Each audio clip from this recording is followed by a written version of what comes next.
ओम। आज ईश्वर के सकाश से, उनके आशीर्वाद से मैं इस पॉडकास्ट को दोबारा प्रारंभ कर रहा हूँ एक काफ़ी लंबे अंतराल के बाद। इससे पहले जो आखिरी पॉडकास्ट या वीडियो हमने अपलोड की थी वो 2021 में थी। कुछ व्यवस्था ऐसी थी, कुछ व्यस्तताएं ऐसी थी कि जिसकी वजह से मैं इस कार्य को नहीं कर पा रहा था। आप में से कई श्रद्धालु जनों के मुझे रिक्वेस्ट आए कि आप इस कार्य को पुनः प्रारंभ करें, परंतु कुछ चीज़ें ऐसी होती हैं जीवन में जो ईश्वर की प्रेरणा के बिना प्रारंभ नहीं हो सकती। तो शायद वह समय अब आ गया है, या मैं कहूँ कि ईश्वर के आशीर्वाद से हम इस कार्य को दोबारा से प्रारंभ करने जा रहे हैं और आपकी सेवा के लिए ये कार्य प्रस्तुत है। आज हम जिस वेद मंत्र के बारे में बात करेंगे वो ऋग्वेद के प्रथम मंडल 10वें सूक्त का प्रथम मंत्र है। तो मैं प्रारंभ करता हूँ मंत्र के साथ। गायन्ते त्वा गायत्रिणो अर्चन्त्यर्कमर्किणः ब्रह्माणस्त्वा शतक्रत उद्वंशमिव जियेमिरे। एक चीज़ मैं यहाँ पर बताना चाहूँगा कि वेद में जितने भी मंत्र हैं उनके 3 पक्ष होते हैं, यानी कि जो उसके अर्थ होते हैं वो 3 पक्षों में आप उनको विभाजित कर सकते हैं। तो पहला होता है आदिदैविक।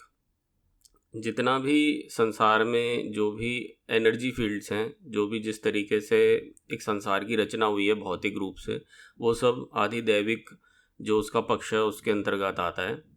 यानी कि जब हम किसी मंत्र का पाठ करते हैं तो एनर्जी फील्ड में उसकी एक प्रतिक्रिया होती है। ये आदिदैविक पक्ष है, इसके बारे में विस्तार में फिर कभी चर्चा करेंगे। इसके अलावा दूसरा पक्ष होता है इसका आदि भौतिक। वेद का एक अर्थ होता है जो मनुष्यों, जीवों, प्रकृति से संबंधित होता है, उनको कुछ करने कराने का उपदेश देता है, उन्हें आदेश देता है या किसी गलत काम को करने का निषेध करता है। यह आदि भौतिक पक्ष होता है। और तीसरा होता है आध्यात्मिक, यानी उसका कुछ ऐसा मतलब होगा जो हमारे आध्यात्मिक विकास के लिए, हमारे स्वयं के लिए वो आवश्यक होगा। तो हम जो इस पॉडकास्ट पर जो हम चर्चा करते हैं, वेद मंत्रों की जो चर्चा हो रही है, उसका मुख्य आधार आध्यात्मिक अर्थ ही होता है। हमने जो आधार लिया है वेद भाष्य का वो स्वामी दयानंद सरस्वती जी का लिया है। उन्होंने भी आध्यात्मिक पक्ष पर अधिक बल दिया है। उसका सबसे बड़ा कारण ये है कि आध्यात्मिक पक्ष को जानने के लिए कोई एक्सपर्टीज़ की आवश्यकता नहीं होती। यदि आप आदिदैविक पक्ष की बात करें तो उसमें मंत्र को सही तरीके से उच्चारण करना, उसकी मात्रा, उसका स्वर आदि कई चीज़ें शामिल हो जाती हैं, क्योंकि आपको उस मंत्र से कोई इच्छित आउटपुट चाहिए होता है।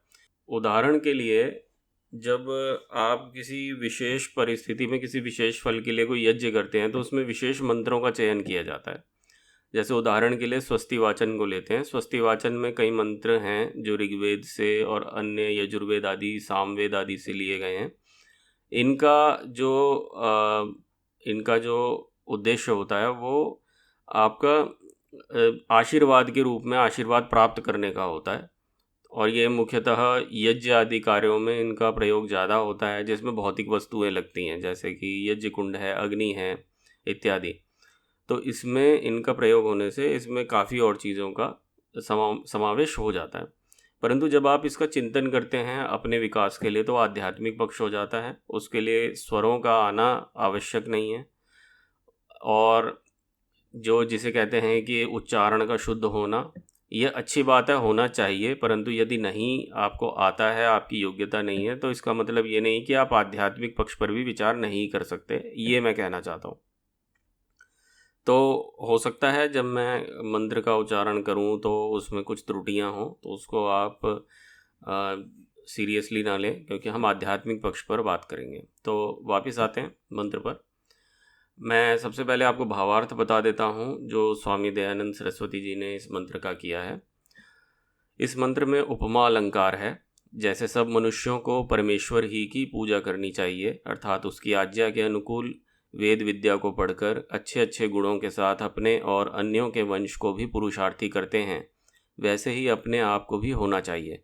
और जो परमेश्वर के सिवाय दूसरे का पूजन करने वाला पुरुष है वह कभी उत्तम फल को प्राप्त होने योग्य नहीं हो सकता, क्योंकि ना तो ईश्वर की ऐसी आज्ञा ही है और न ईश्वर के समान कोई दूसरा पदार्थ है कि जिसका उसके स्थान में पूजा किया जावे।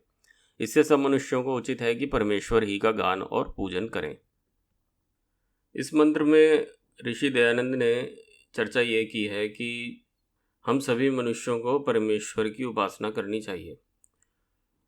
वैसे ये चाहे हम किसी भी संप्रदाय मत से आते हों, हम सभी ईश्वर की उपासना करते ही हैं। यहाँ पर इस मंत्र में ईश्वर जो प्रेरणा कर रहे हैं मनुष्यों को इस मंत्र के द्वारा, वो यही कर रहे हैं कि मेरी आप उपासना करो, मैं सर्वशक्तिमान हूँ। और जो गुण हैं, जितने भी संसार में अच्छी अच्छी चीज़ें हैं जिनका लाभ मनुष्य उठा सकता है एक सार्वभौमिक रूप से, मतलब कि एक होलिस्टिक तरीके से, जिस तरह से कोई अच्छी चीज़ है जिसका परिणाम अच्छा हो सकता है, उन सभी का आदि मूल परमेश्वर है। अब बात ये आती है कि भाई परमेश्वर फिर क्या है। इस पर कई मंत्रों में हमने पहले भी चर्चा की है, लेकिन इस बार थोड़ा सा मैं संक्षेप में आपको बताना चाहता हूँ कि परमेश्वर संसार में व्याप्त एक महाचेतना है। अर्थात एक कण कण में जो जो भी कार्य हो रहा है इस पूरे ब्रह्मांड में, उसको कराने वाला परमात्मा होता है। हमारे अपने अंतरात्मा में भी परमात्मा होते हैं, वे सर्वव्यापक होते हैं। और उनका वो जो शुद्ध चेतन स्वरूप है, जो कि निराकार है, जो कि सर्वत्र व्यापक है, वह वेद के अनुसार परमात्मा का सत्य स्वरूप है। अब कोई सज्जन व्यक्ति साकार की भी पूजा करते हैं, हमने देवी देवताओं की हम पूजा करते हैं। तो मुख्यतः मैं आपको ये बताना चाहूँगा, वैसे ये विषय बहुत बड़ा है, इसमें मैं बहुत ज़्यादा डिटेल में अभी जाऊँगा तो हम विषय से भटक सकते हैं, पर मैं समझाने की दृष्टि से आपको बताना चाहूँगा कि जो देव होते हैं वो मुख्यतः एनर्जी फॉर्म होती हैं, वे ईश्वर नहीं होते। ईश्वर अलग मतलब पदार्थ है। पदार्थ मतलब आप उसे नॉन लिविंग थिंग मत समझिए। जो वैदिक जो डेफिनेशंस हैं चीज़ों की, उसमें मतलब सजीव और निर्जीव दोनों ही पदार्थ माने जाते हैं। जैसे कि आत्मा को भी पदार्थ माना जाता है, यानी जिसका कोई अस्तित्व है। तो ईश्वर भी एक ऐसी अस्तित्ववान पदार्थ है और देव भी पदार्थ होते हैं। अब देव क्या होते हैं? देव भी दो तरह के होते हैं, एक सजीव होते हैं और एक निर्जीव होते हैं। सजीव वो होते हैं जिन्होंने अपने आप को तपा के कोई विभूति हासिल की है। जैसे फॉर एग्जांपल कोई व्यक्ति आईएएस आईपीएस की तैयारी करता है, सिविल एग्ज़ाम्स की तैयारी करता है, तो वो अपने आप को तपाता है, पढ़ता है, ज्ञान अर्जित करता है, अपनी स्किल्स डेवलप करता है, और तब जाकर वह जाना जाता है किसी एक कार्य के लिए कि भाई ये एडमिनिस्ट्रेशन संभाल सकता है, उसको वैसा ओहदा पद मिलता है। तो ये एक लौकिक एग्जाम्पल मैंने आपको दिया है। इसमें तो वो जो व्यक्ति है वो विभूतिवान है। ठीक आध्यात्मिक परिप्रेक्ष्य में देखें, जो व्यक्ति सत्य का पालन निरंतर कर रहा है, जो कोई व्यक्ति तपश्चर्या कर रहा है, कोई व्यक्ति अहिंसा रूपी कुछ व्रतों का धारण करते हैं। जैसे भगवत गीता में श्री कृष्ण ने भी कुछ एग्जाम्पल्स दिए हैं कि भाई अहिंसा जैसे तीक्ष्ण व्रतों का जो धारण करने वाले ऐसे लोग हैं, तो ये लोग भी कुछ शक्तियाँ अर्जित कर लेते हैं, कुछ विभूतियाँ अर्जित, वे विभूति बन जाते हैं। योग शास्त्र में विभूतिपाद ही एक अलग पूरा इस पर एक चैप्टर है। और इस तरह की जो जो हम विभूतियाँ ले लेते हैं, जैसे फॉर एग्जांपल कोई आचार्य हैं जो हमें सिखाने वाले हैं, जिनका हम अनुसरण करते हैं, जिन्हें हम आदर करते हैं, खासकर गुरुकुल व्यवस्था में, उनको हम आदर क्यों करते हैं? क्योंकि उन्होंने अपने जीवन को तपा के ऐसा बनाया होता है कि वो अब हमें गाइड कर सकें।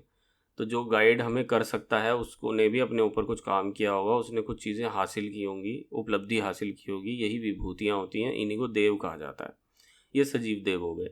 निर्जीव देव कौन से हो गए? निर्जीव देव वे हो गए जिनसे हम अपने जीवन में किसी चीज़ के लिए उपकार ग्रहण करते हैं। उदाहरण के लिए हम अग्नि को देव मानते हैं। अग्नि एक निर्जीव पदार्थ है। अग्नि में आत्मा नहीं है, बुद्धि नहीं है, परंतु अग्नि के ना होने के कारण हम बहुत से काम नहीं कर सकते। अभी हम जो आपसे बातचीत कर रहे हैं, जिस लैपटॉप पे ये रिकॉर्ड हो रहा है पॉडकास्ट, ये सब बिजली से चालित है। बिजली अग्नि का स्वरूप है। अगर ये अग्नि ना हो, विद्युत ना हो, तो ये सब चीज़ें संभव नहीं हो पाएंगी। ठीक उसी प्रकार से अगर हम बात करें अलग अलग लेवल की, तो ये अग्नि तो एक एग्जाम्पल मैंने आपको दिया है। बीते 5000 वर्षों में, खासकर महाभारत के आसपास में, जो कई ऐसे देवी देवता बनाए गए हैं। मतलब मैं आपको इसको कहाँ से शुरू करूँ मुझे समझ नहीं आ रहा। मैं ये बताना चाहता हूँ कि जैसे फॉर एग्ज़ाम्पल वेद में भी हर मंत्र का एक देवता होता है, वो उसकी एनर्जी फील्ड होता है। तो जब हम मनु जी का अध्ययन करते हैं, मनु जी के शास्त्र का, मनुस्मृति का, तो मैं आपको एक एग्जांपल दे रहा हूँ। मैंने पढ़ा है कि जब हम बलि वैश्वदेव यज्ञ करते हैं, यानी कि जब हम भोजन का एक भाग अन्य जीवों के लिए निकालते हैं, तो उसके लिए कुछ 10-12 मंत्र हैं। उसमें उन मंत्रों में भद्रकाली का वर्णन होता है, तो बोलते हैं भद्रकाली नमः। तो ये सब ना एनर्जी फॉर्म्स हैं। इनमें कोई अपनी बुद्धि नहीं है, अपना कोई मतलब कोई चेतना नहीं है, परंतु ये एक स्पेसिफिक तरीके से काम करने वाली शक्तियाँ हैं। तो इस तरह के कई देव होते हैं, और आध्यात्मिक रूप से खासकर तंत्रों में इन देवों का, देवियों का प्रयोग किया जाता है। अलग अलग कार्यों के लिए किया जाता है। कुछ पॉजिटिव कार्यों के लिए भी करते हैं, कुछ नेगेटिव के लिए भी कर लेते हैं।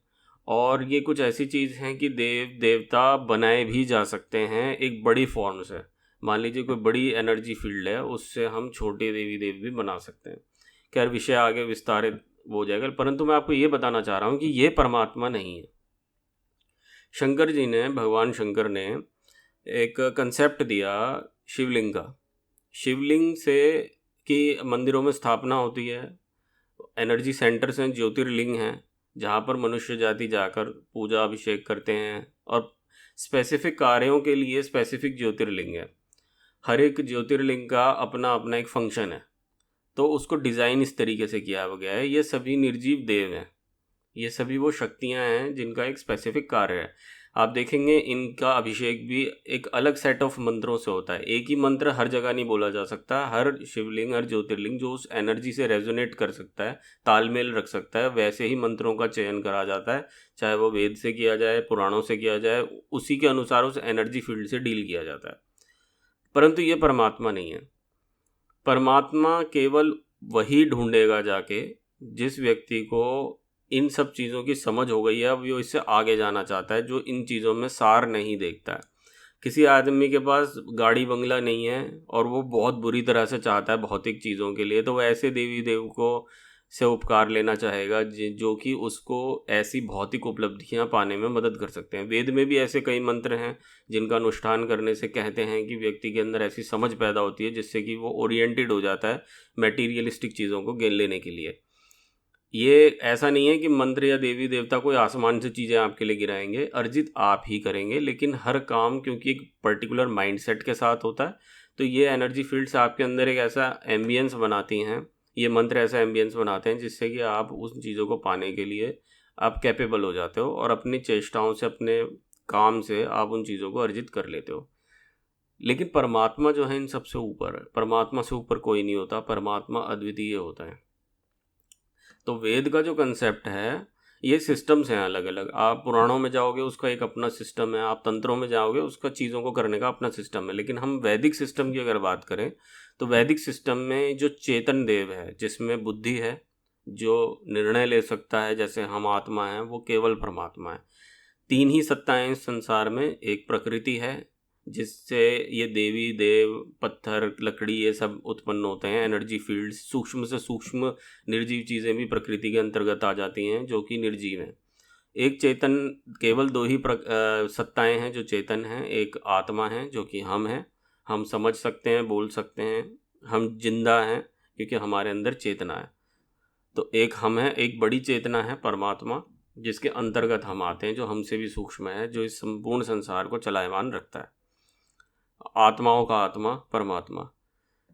तो ये जो परमात्मा है, इनका सिस्टम बनाया हुआ वेद है। वेद किसी मनुष्य की उत्पत्ति नहीं है। वेद परमात्मा के ज्ञान से, परमात्मा की प्रेरणा से तीन ऋषियों को प्राप्त होता है संसार के प्रारंभ में। तो ये जो परमात्मा है, इनका सिस्टम बहुत सरल है। इनका सिस्टम ये है कि उन्होंने वेद मंत्र दिए हैं। उन्होंने कहा है कि अगर आप कोई अनुष्ठान करना चाहें, आप करें। आपको जीवन में कुछ चीज़ पानी है, तो उसके लिए पर्टिकुलर उन्होंने यज्ञों का भी डिज़ाइन किया, जिस पर ऋषि मुनियों ने काफ़ी शोध करके ब्राह्मण ग्रंथों की रचना की और इस तरह के सिस्टम्स बनाए। परंतु उनका जो आत्मा है वो परमात्मा ही रहता है। हर कार्य में परमात्मा को सबसे प्रमुख माना जाता है।